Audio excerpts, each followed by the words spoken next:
Hi everyone, it's Kasia from Tarot Map. I am in Croatia and I finally feel ready to do work. So I was very busy and then I was traveling, so I took some time off. But right now I'm back and I'm excited to share some things with you, okay? So why don't I start with sharing the amazing Mary Henlin figurines. So this is the fairy Mary. How beautiful, with this moon face, and I just love it. So this is one from Mary, and then another one is also really amazing. It comes covered, but down, it's a Venus figurine. I love that beautiful pink, and if you can actually see like how gorgeous that is. There's a pearl and a flower, and it would seems like it has a, you know, a star. It's gorgeous, just beautiful. So these two figurines are from Mary. Thank you, Mary. And yeah, I will link Mary's shop below if anybody wants to see Mary's figurines. They like amazing, especially if you like Mary. And I wanted to do a little review slash how do I use this deck, and just tell you my experience with this deck. I pulled also the Sovereign Oracle, the additional 3 little boxes, because I will show you a way of how I like to work with the Oracle decks, with words and with tarot. But that's in a sec, so please stick around. So Purple Diamond Tarot is by Arizona Smith, and this came for a review. And this is a 78 card hand-painted deck intuitively created to evoke the imagination and aid visual meditation of the ancient art of tarot. And tarot is a wonderful tool that can, you know, an image can speak thousands of words. So this is this came with like a little card. The box is beautiful, really steady, well done. And the cards, these are the backs of the cards as much, I mean, and also the front of the cover. And you know, the cards, regular tarot size, they are on the stiffer, you know, not maybe my favorite paper because it's too thick, but I think it's going to hold, but you cannot really riffle shuffle it well. Let me just check. Like you can, but they don't really get any bend. So you can do it, but they don't bend, okay? Still, the paper is good. It's just, I wish it was a little bit thinner when it comes to usage. But the image on the cards is beautiful. Just this little, like, meditative pose. There's a cat and there's a candle, and they're not edged. And the style of the cards, and I said it in a couple of different videos, the style on the cards reminds me of like a mix between Shining Tribe Tarot and maybe Mother Peace Tarot. So I'm going to just like scroll through these cards and tell you, because I have been using it now for a couple of weeks, good over a month. And actually I have used it in many tarot readings that I've done. And I actually love this deck. It has a unique voice, as you can see. It's based on Rider-Waite-Smith, but you know, you wouldn't in most cases recognize necessarily the Rider-Waite-Smith imagery. It has this unique artwork.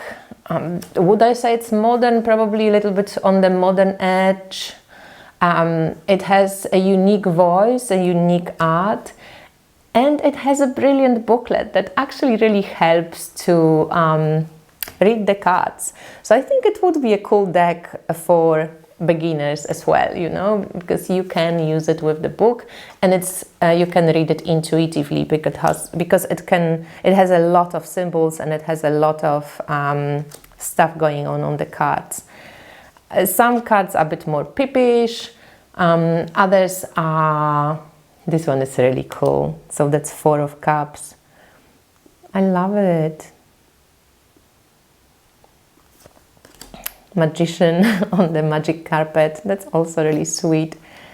3 of Wands, 6 of Swords, the Moon. So the artwork is kind of childlike, and how interesting, look at this. So this is 3 of Swords, and it's like blood transfusion, but it's like drawing blood, you know, from people like hurting one another with words, most probably because they're not really fighting, and the emotional river is flowing, but they kind of like stuck in this stone thrones. That's interesting, right? So you can, like when you sit with cards, you can start making connections with the images, and I think that's see, I like all the dramatic ones. So 9 of Swords, it's very cool. And 9 of Cups.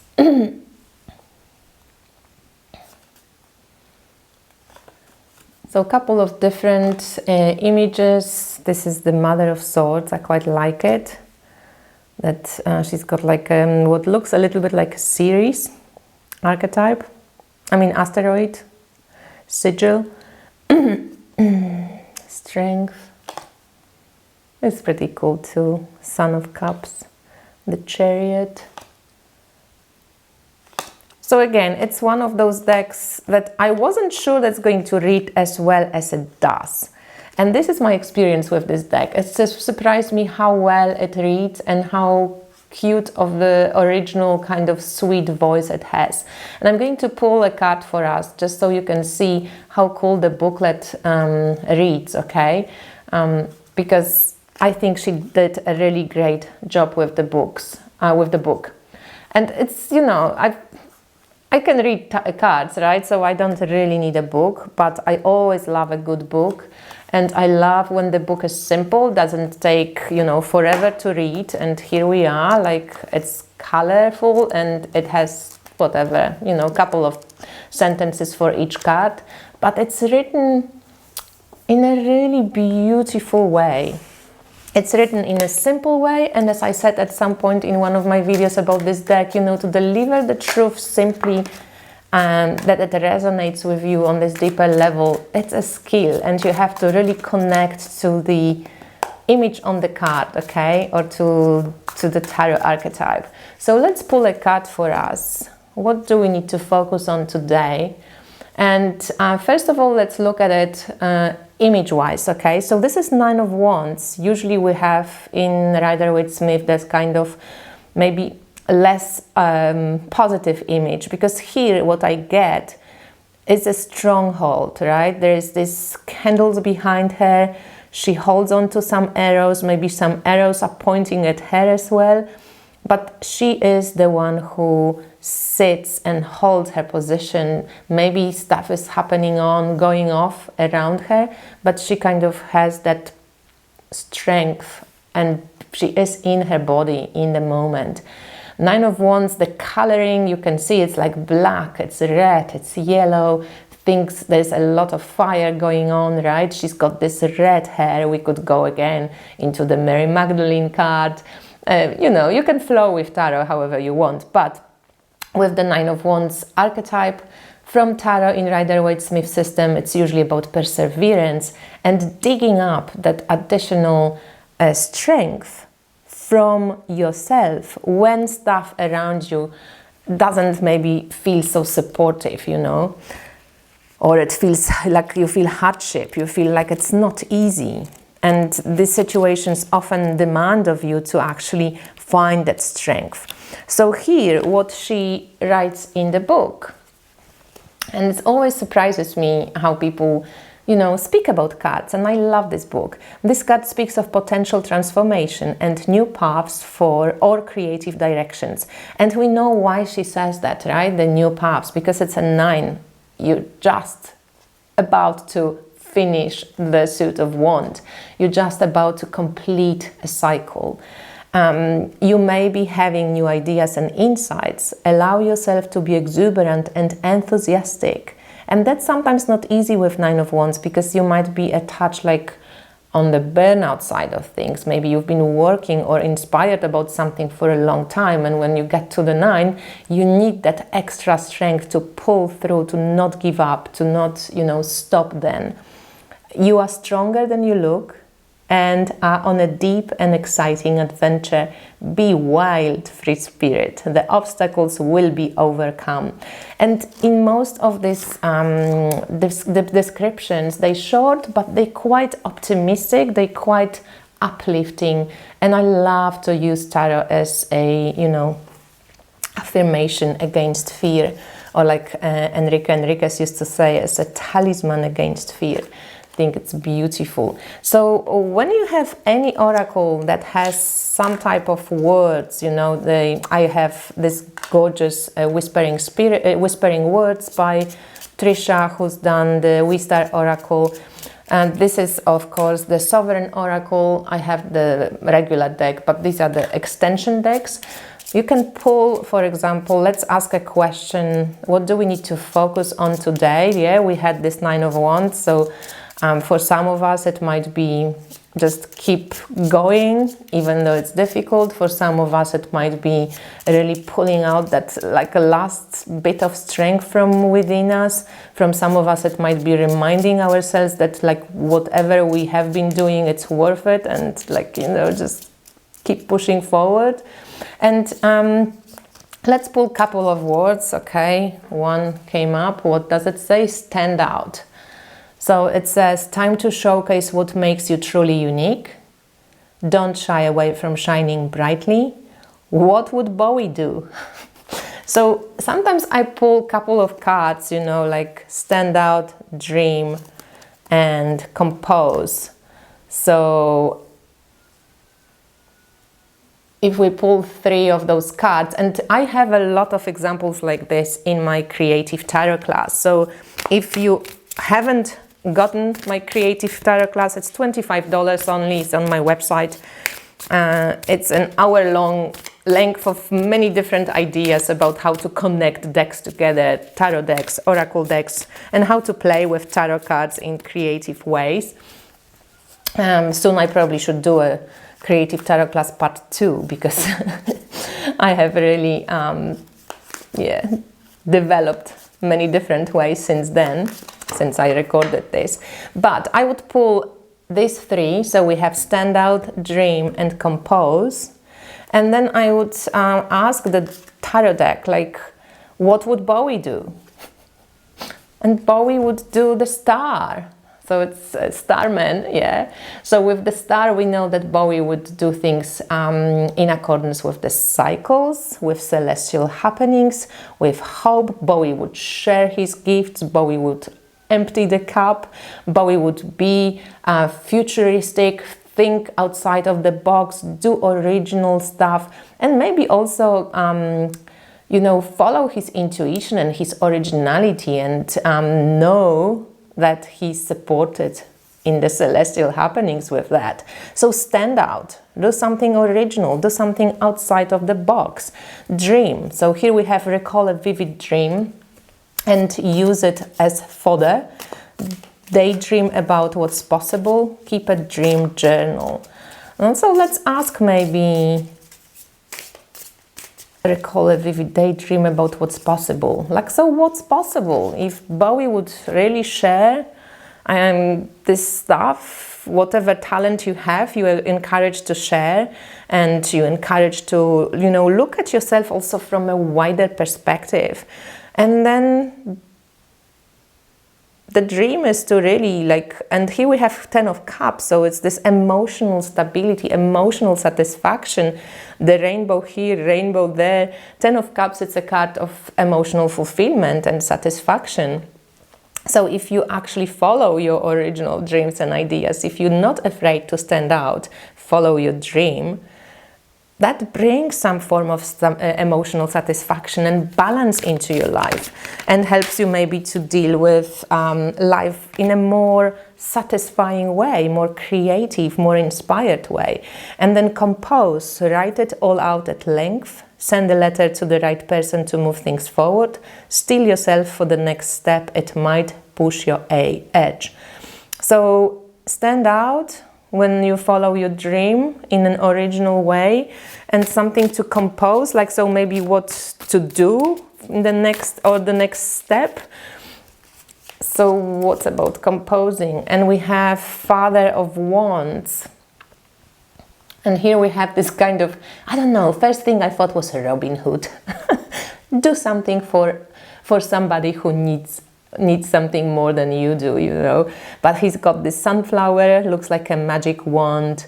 It's the Father of Wands, so the highest rank in some way, if we want to be hierarchical. But in a psychological sense, this Father of Wands, it's also claiming your authority, being inspired, and in turn also inspiring your kingdom, doing things that bring you satisfaction and bring you empowerment and bring you feeling that you're alive, you know. There's a passionate thing about it.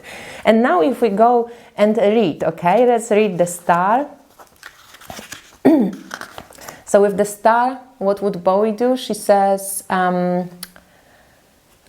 the light of the star, you feel your guides by your side. The star brings hope and awe, as well as great comfort in the knowledge you are seen and held by the universe. You are never really alone. Look up at the stars tonight. Feel connected. The star wants you to know that everything you see in her is also within you. I am nature, beautifully connected to all of creation. So also every major arcana has like a little affirmation. But now if I would be like, what would Bowie do? I would say, oh, maybe learn astrology, learn something about the stars, or connect to the star energy, you know. Dream. So the 10 of Cups, when we go, it's very easy to find in this book. It's a card of completion and love that radiates outwards in all directions. You have overcome so much and can now experience the rainbow of creation. Sink your toes into the soft ground and allow yourself to feel at one. And then compose as Father of Wands. So with the Father of Wands, we have Father of Wands here. How does she describe the court cards? This benevolent authoritative figure offers confidence and power used well and wisely.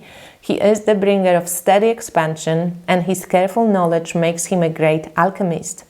Draw on this steady energy of transformation and vitality wherever this card appears. So if you want to compose something, if you want to create something, draw upon that energy within you, because we have all the tarot cards within us, right? So the King of Wands would be an archetype to awaken or reconnect or embrace or bring forth when you want to create something, and you are encouraged to create something that is original, that is standing out, that you're not afraid to do in a different way, maybe based on your dream, because in turn this will create this emotional stability, and it brings you to the completion of something that maybe you were dreaming about. This would be how I would, kind of go and start to discover messages. So I would look at the pictures before I go for the book. I would find out how I react to the cards that I see. Then I would read it in the book. Sometimes I would pull another tarot deck and check what the images are there. I would write in some cases in my journal, or I would just leave the cards out and see how they manifest in some way, because this is how you build relationships with the image. This is how you build relationship with your brain, and how you train your brain to see what images bring forth. It's how to read symbols. You look at the colors, you look at the postures, you look at the position of the elements and symbols on the cards. And then you expand and expand, and you can expand forever. It's really like fractal. You know, you can go off and off with the sun and what the sun and sunflower essence, and the orange for the sacral chakra, and the red for the base and the head, like it's lots of ideas. So because it's yellow, you know, you can go on and on and on and on if you want to. And yes, tarot structure gives you a certain boundaries and limits, but at the same time you're really able to cross over. And you can add cards, you can, you know, add questions, you can expand, or you can minimize, depending what, you know, what is it that you're truly asking. So I hope you enjoyed this, and I hope you enjoyed the Purple Diamond Tarot. I would like you, if you have this deck, to write in the comments what you think about it. If you don't have it, what your initial thoughts are after, you know, seeing the cards. But this deck is wonderful. Also check out Mary's figures, and I will hopefully catch up with you from a place in nature soon, because we moved into our apartment in Croatia, and the long-term apartment. So now I will have a little bit more settled energy when I can actually focus on readings, focus on work. So if anybody wants a reading, this is a good time to do it. You can support a fellow tarot reader or astrologer, and at the same time I can support you. But also take a look at my classes. And as I said, Creative Tarot class has a lot of different mixes between decks, and I hope you enjoy it. So I will speak to you soon. Much love. Bye.